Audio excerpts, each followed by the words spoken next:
پیشنهاد می‌نمایم که توسط قطعنامه مخصوص سازمان ملل 10 ساله تحکیم صلح به خاطر نسل‌های آینده قبول کرده شود.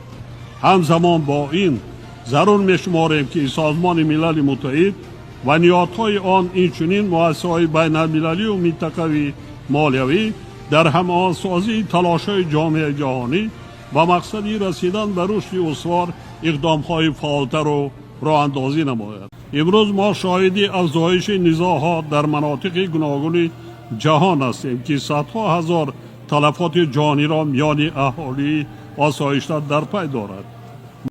قبول گردیدن پیمان به خاطر آینده از نتیجه این سمیت به شرایط راست می آید که در منطقه‌های گوناگون سیاره میلیون‌ها نفر مردم آسایشته و خف و تهدیدهای گوناگون امنیتی دچار شدند.